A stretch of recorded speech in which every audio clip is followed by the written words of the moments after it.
semuanya dan selamat datang pada kajian sejarah Indonesia.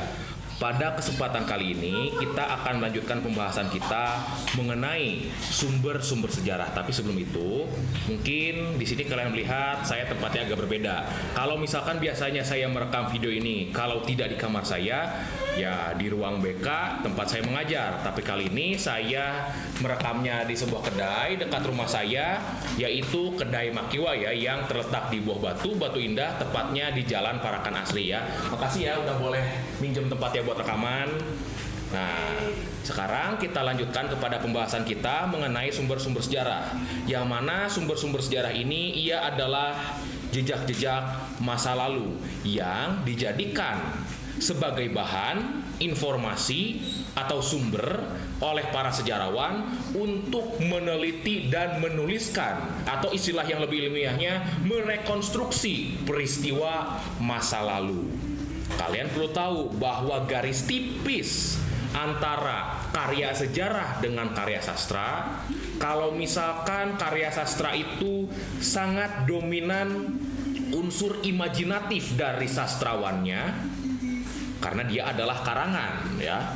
Nah, kalau sejarah, sekalipun unsur imajinatif itu diperlukan oleh sejarawan, tetapi imajinasinya ini harus berdasarkan sumber-sumber sejarah yang ia temukan atau yang tersedia.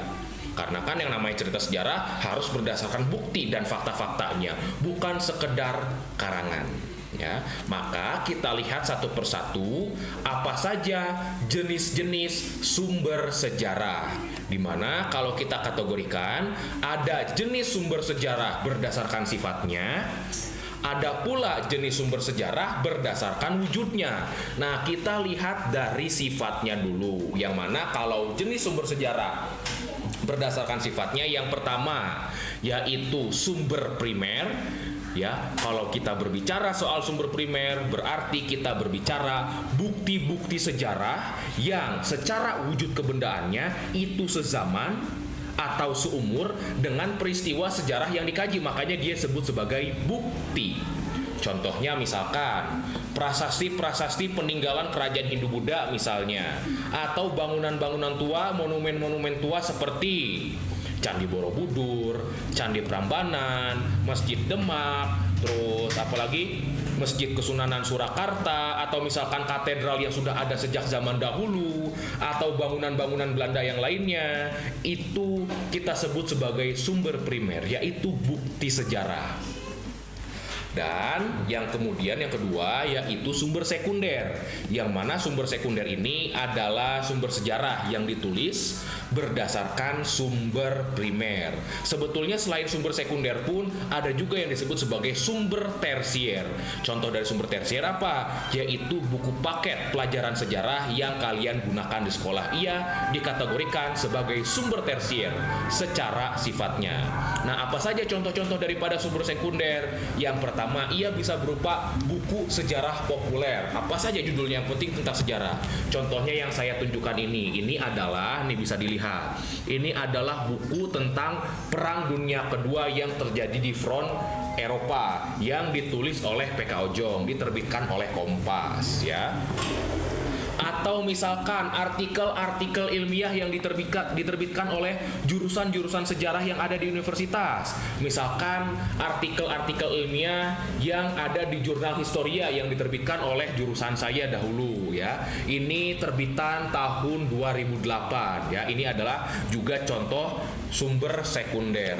Atau misalkan dulu ketika saya ingin lulus dari jurusan pendidikan sejarah, maka kan saya harus menulis skripsi sebagai persyaratan kelulusan untuk diajukan ke sidang nanti. Nah, ini adalah contoh sumber sekunder berupa skripsi yang pernah saya tulis, yaitu tentang, atau judulnya saja ya, Forston London Berguncang, Aksi dan Propaganda Haji Misbah dalam Gerakan Kaum Buruh dan Kaum Tani Jawa tahun 1916 sampai dengan tahun 1926. Ini juga contoh sumber sekunder, dan memang saya menulis skripsi ini berdasarkan sumber-sumber primer, entah itu arsip-arsip kolonial atau misalkan surat-surat kabar yang sezaman, majalah-majalah yang sezaman pula, dan sebagainya. Makanya ini dikategorikan sebagai sumber sekunder.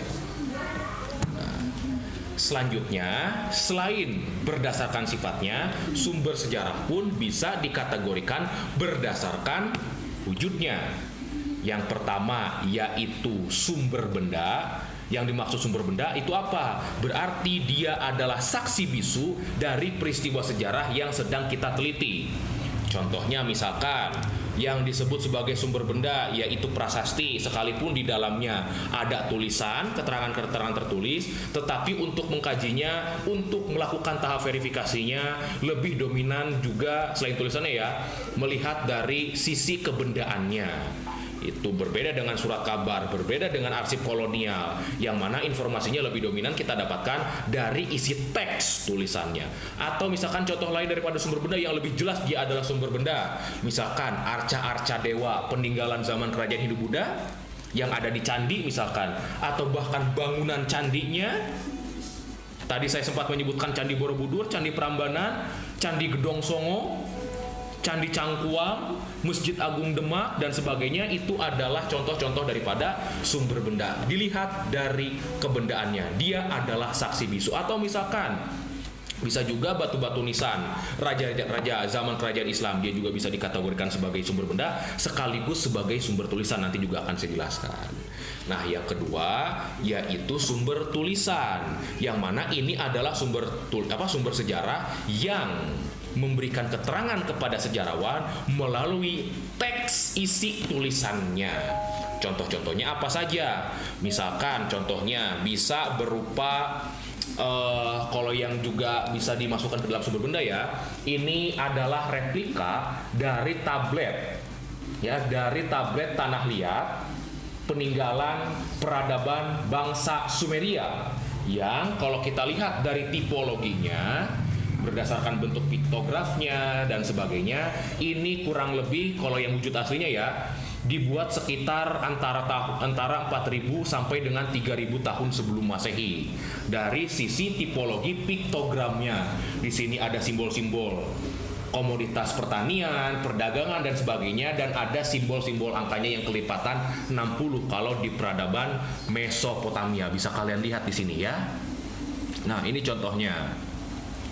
Kemudian sumber tulisan lainnya yang bisa saya jadikan contoh. Nah, ini adalah salah satu bahan penulisan skripsi saya, yaitu majalah Medan Muslimin yang didirikan oleh seorang Haji Misbah ya, yang mana angka tahunnya secara teks ini otentik ya, sezaman dengan tokoh yang saya kaji ini, terbit pada tahun 1925.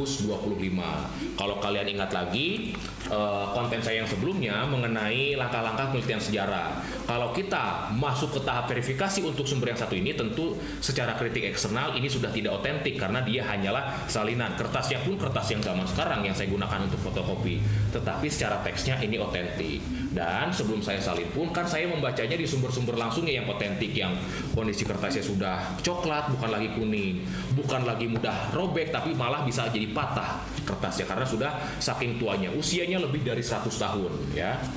Ini adalah contoh sumber tulisan.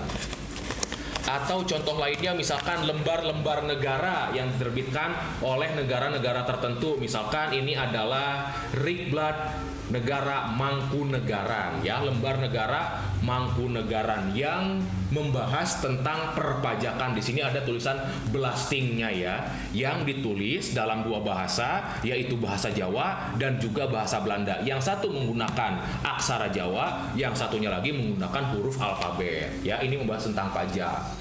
Kemudian ada pula ya, selain surat kabar tadi, ini tidak usah. Nah, ini juga sama, tidak usah. Nah, ada juga lembar negara yang dikeluarkan oleh pemerintah kolonial secara langsung, disebutnya sebagai Stadblad ya. Nah, kalau di dalamnya ini berisi soal keputusan-keputusan yang dikeluarkan oleh pemerintah kolonial. Di sini ada judulnya Besluit. Dia adalah keputusan yang dikeluarkan atau diterbitkan oleh pemerintah kolonial. Gitu. Nah, kemudian selain yang tadi saya tunjukkan, ada pula lembar negara atau apa ya istilahnya, lebih kepada laporan-laporan pejabat kolonial tingkat tinggi. Nah, kalau yang kalian lihat di sini, nih saya tunjukkan.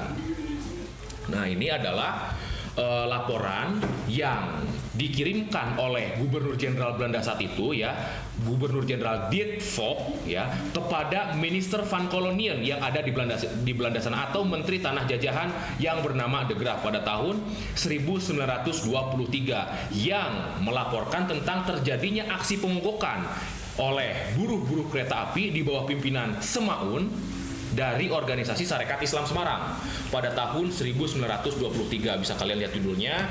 Ini kenapa saya bisa katakan demikian? Karena ini membahas soal Spoorwegstaking atau pemogokan buruh kereta api, ya, yang dipimpin oleh Semaun. Itu. Oh iya, saya tadi lupa menunjukkan kalau sumber benda itu bisa pula seperti ini, kartu remi, ya, ini yang ini asli loh, yang sempat dibuat pada tahun sekitar 1960-an lah di Tiongkok ketika sedang terjadi revolusi kebudayaan. Di sini bisa lihat bahkan kartu reminya pun menunjukkan foto atau gambar dari sosok pemimpin partainya saat itu, yaitu Mao Zedong, tuh ya.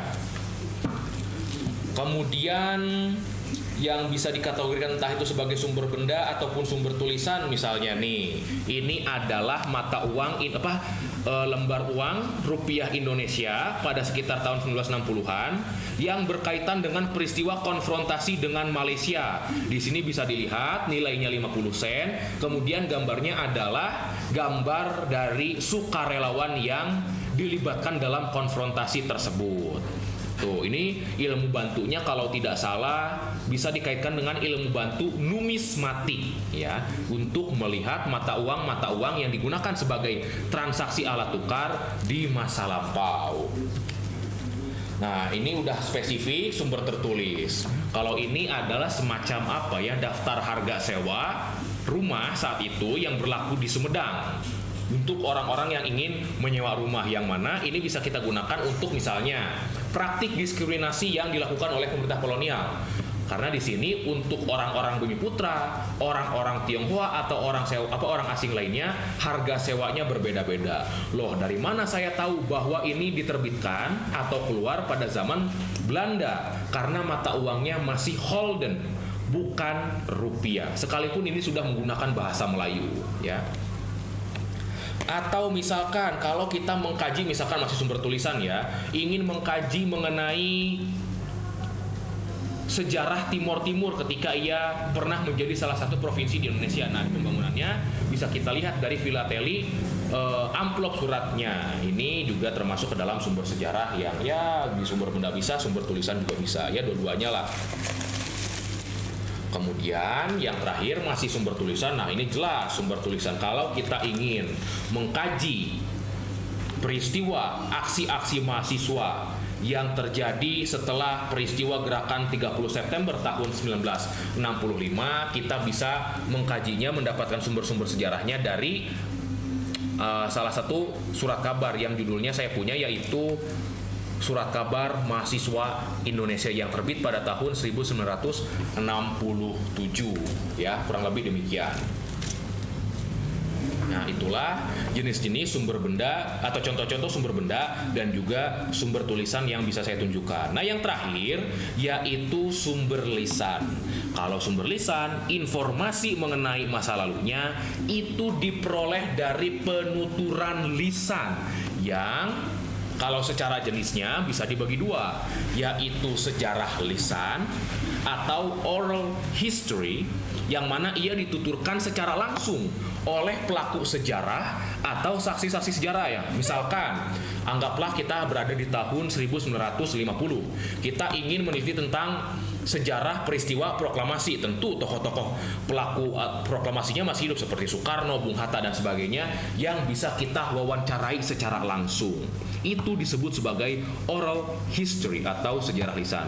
Tapi bagaimana kalau misalkan kita hidup di tahun 2020, tokoh-tokohnya sudah tidak ada? Maka kita bisa memperoleh keterangan tersebut untuk mendapatkan sumber lisannya dari keturunan-keturunannya. Nah, keterangan dari keturunannya inilah yang sudah tidak langsung dituturkan oleh pelaku sejarahnya disebut sebagai oral tradition atau tradisi lisan. Nggak mungkin dong kita wawancara ke makam atau ke batu nisannya Soekarno, nggak mungkin. Tetapi kita wawancara ke anak-anaknya yang memang masih hidup dan menyaksikan langsung apa saja yang ayahnya lakukan untuk periode sejarah tertentu. Misalkan bagaimana Soekarno ketika membacakan naskah proklamasi, apa saja yang Soekarno lakukan sebagai presiden ketika Indonesia waktu itu bentuk pemerintahannya belum presidensial seperti sekarang, tetapi masih menerapkan sistem demokrasi parlementer misalkan, atau misalkan bagaimana peristiwa sekitar terbitnya dekret Presiden Soekarno tahun 59, ya kurang lebih demikian. Itu yang disebut sebagai